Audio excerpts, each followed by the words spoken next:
Hey everybody, welcome back to Tech Odyssey. So today I'm here to do a comparison video between two very polar opposite headphones when it comes to the monetary spectrum. So I have here the Soundcore Life Q30s, MSRP $79. I've already reviewed these. Fantastic headphones. They've got a lot of stuff going for them. I've reviewed the Q10s, the Q20s, now the Q30s. I even did a giant comparison video between all three if you're interested in that. And then I have here the Sony XM4s. Now this is the first pair of the XM series Sony headphones I have ever owned.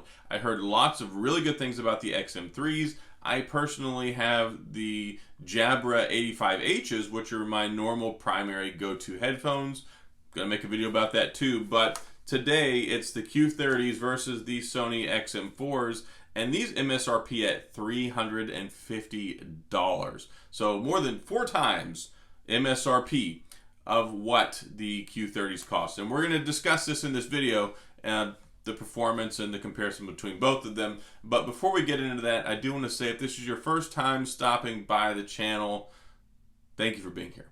If you enjoyed the video, please hit the like and the subscribe button and the little notification bell if you want updates when new videos come out. Now let's check out these two soundy boys.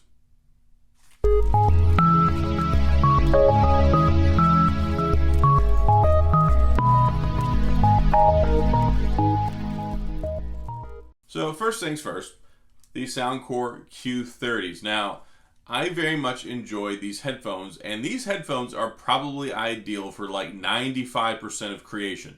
Like, if you like headphones, if you like good quality sound, if you like tremendous bass, if you want to have a global customizable equalizer and you don't want to pay a ton of money, but you also want active noise cancellation and you also want hear-through mode, you get all that. Like, all of those things, you might have been thinking, okay, he's going to say something about the Sony XM4s. No, all of that stuff is in these. And that's why I think that this comparison is so interesting and so unique, because typically you don't see all of that in a bag of chips in the $80 or less ballpark. These were on sale for $69 the other day.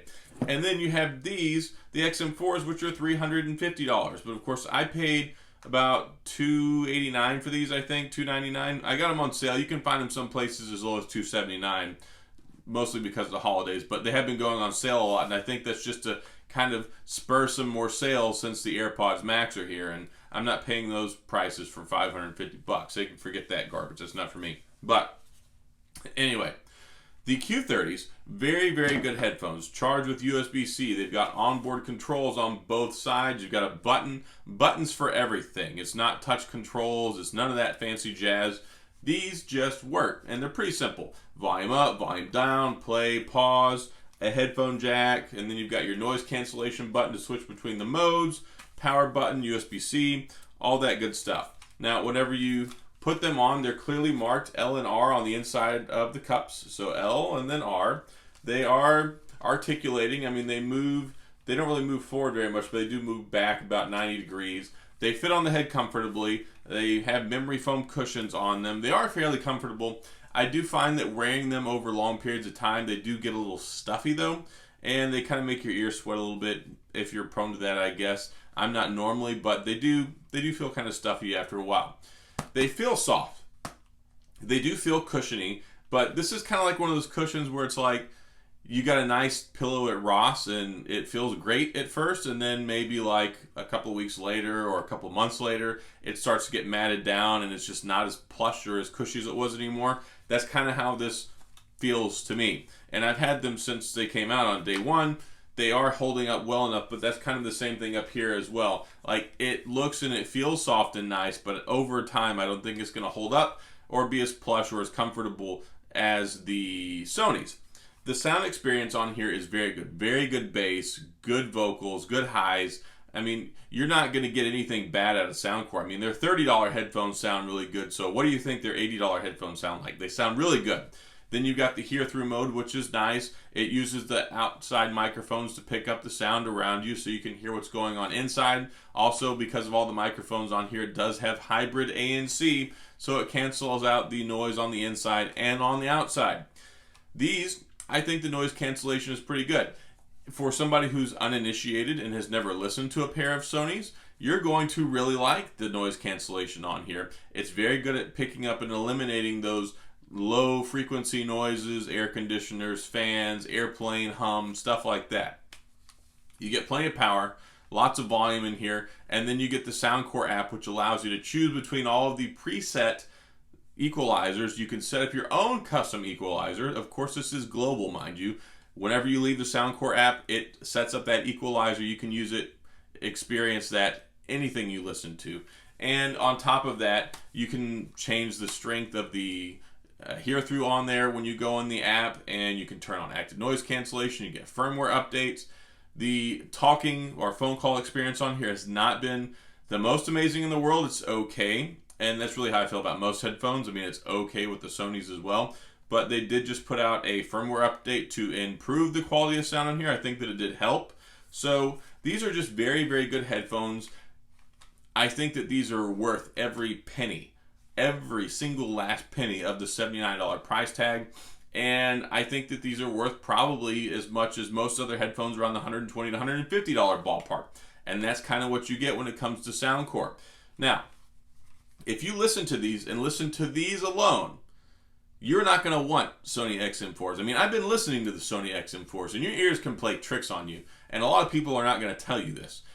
Your ears get accustomed to what you're listening to. And if you haven't listened to anything, see, reference points are very, very important. So if you're familiar with music, you can have something that sounds almost like C. Like if you're tuning your piano, you're tuning your guitar, and you're trying to get your C, your middle C set up so you can move and you can, change your other, adjust your other tuning on your other chords, then yeah, C can sound a lot like C until you have a tone that sounds exactly like C and true C, and you're like, I was off a little bit. So when you listen to these in a vacuum, you haven't listened to anything else, they sound really, really good. And when you go over and you listen to the Sonys, these still sound really good, especially because you know that they're $80 or less.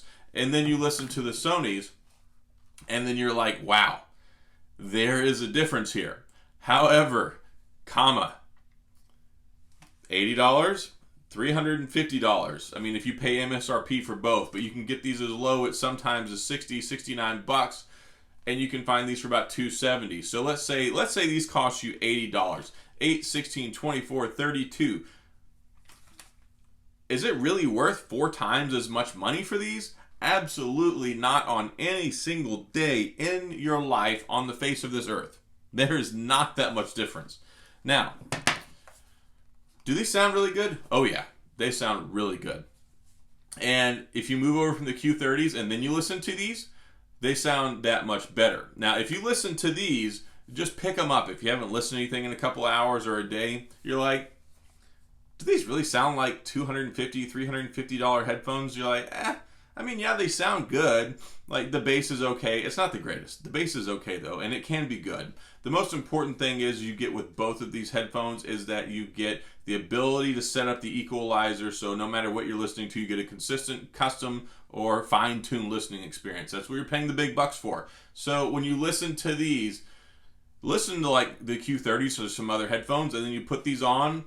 That's the difference maker, because when you pick either one of these up in isolation, they both sound really good, but even just listening to the Q30s had me questioning these. And then I'm like, all right, let me go finish listening to these again so I can make my comparison video. And I put them on, I'm like, wow, these feel more open. I mean, of course, yes, the vocals are fantastic on here. You've got nice natural highs. You don't have to worry about it being tinny or forced or raspy or crispy. None of that stuff. I actually kind of get that in my Jabber 85Hs. It sounds more natural. These, I mean, in comparison, yeah, they do sound a little dull in the high department, but these right here, they are more comfortable. The materials, they're more premium. This has a lot of density to it. This is like dense memory foam or whatever it is, and it holds up well on your head. It's something that when it squishes in, it has some bounce back to it. It's not that cheaper material. Not saying the Q30s are cheap. They feel very premium, but you can tell that there's definitely a difference in manufacturing between the $300 ones and the $80 ones. The memory foam ear cups here, they don't get as hot. They don't feel stuffy. They feel nice. They feel very light when you wear them on your head. Both of them do, but these especially more complimentary. I have 3 severely herniated discs in my neck. I cannot wear a lot of heavy stuff on my head for a long time. These right here, I can wear them for hours and you hardly even notice them. So that's something, if you're kind of in the same ballpark, could be helpful for you. Clearly labeled LNR right here above the ear cups. Very easy to position these out however you want to wear them, just like the Q30s. Very easy, very comfortable to wear. These are all touch controls. I totally hate it. It's probably the best touch controls ever, and it sucks. So you can sit there and you can be swiping with your fingers like an idiot, and it's like, all right, go to the next track, go to the next track, go to the next track, let me pause it. The only thing that works reliably is putting your hand on the earmuff so that you can put it in the hear-through mode so you can hear what's going on around you. So, or transparency mode, whatever you want to call it. They have outside microphones, inside microphones. These have absolutely insanely good active noise cancellation. When you listen to the Soundcore Q30s, you think they have good active noise cancellation. When I listen to my Jabra 85Hs, you think they have really good active noise cancellation. I thought that they were pretty much on par. Like my Jabra 85Hs, I thought were very good in the active noise cancellation department. And then I put these on, and I'm like, holy mother of pearl. These suckers are good. You can like not hear anything hardly that's going on. I mean, it's not true noise. It's not noise, complete noise elimination. It's very good at low and mid-range frequency noise cancellation. So the Sonys, as far as I'm concerned, from my experience, from what I've read, what I've seen, they're still the best. These are also nice. You take them off, they stop playing, you put them on, they start playing again. There's a sensor inside of here. It works out pretty well for that. Yeah, headphone jack on here as well, USB-C. They both have excellent battery life. I don't really get down in the weeds on that stuff too much, whether it's 20 hours, 40 hours, 60 hours. If you're going to get 20, 30, 40 hours out of your headphones, you only have to charge the things for a few hours a week. It's not that big of a deal. So I'm not really worried about that comparison between both of them. They will both play music for like an entire day straight. So you're good to go. Now, these, the hear-through mode, yes, it's very good.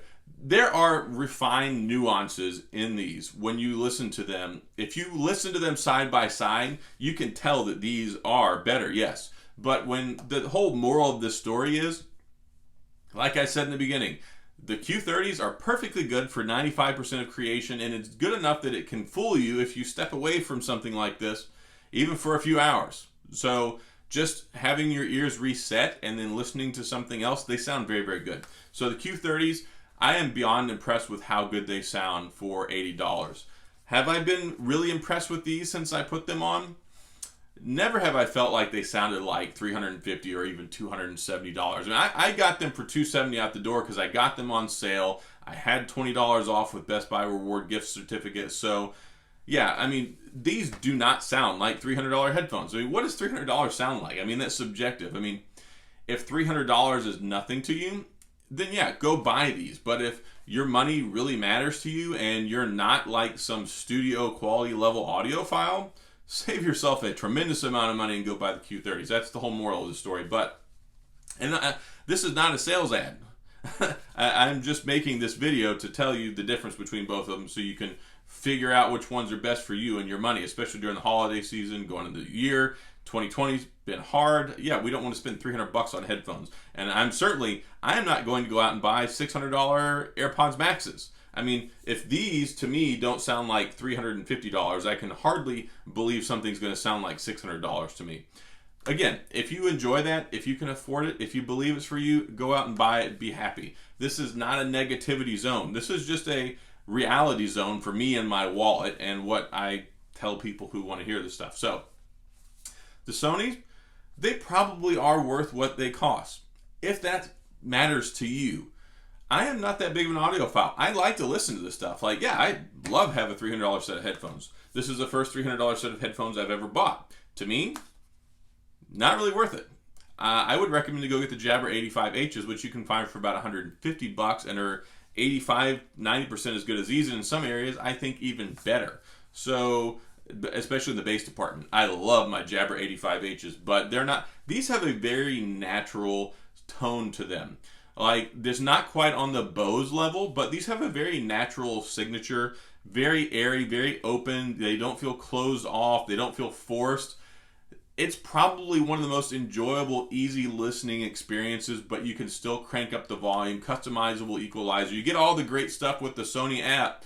I think the app on Soundcore is actually better, but when it comes to these guys right here, you can turn on the smart features, and like when you're listening to music, it will adapt and change things based off of your surroundings. So like if you start talking, it'll shut the music off.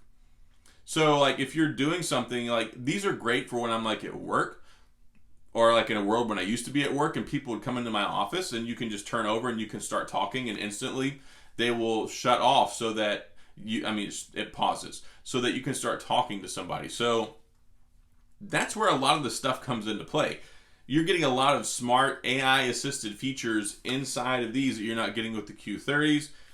The more and more you pay for the headphones, it's like they have more and more features that cost more and more money. So when you talk about active noise cancellation, hear through mode, phone calls, good sound quality, good bass, the Q30s check every single one of those boxes.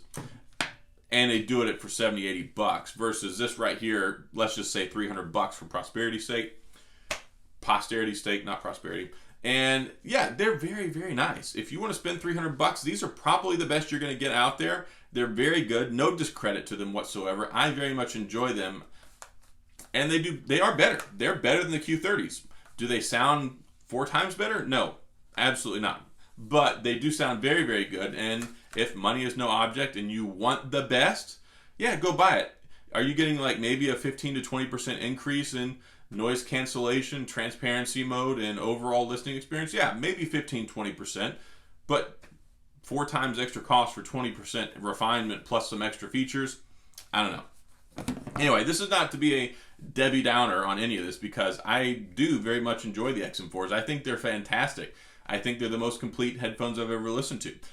I think they're better in some ways than my Jabras, but I mean, I'm going to stick with my Jabras because I like the bass in those better. I do think that the sound is just fine in that, and they've got great power, and they've got good hear-through mode too. So, I mean, there's pros and cons to all of it, but if you want to get really good headphones, the Q30s, for 95% of you, these are going to be it. For that extra 5%, and you probably know what you want, what you don't want, and you know what your money is worth to you, then yeah, go out and buy the Sonys. You're going to like them.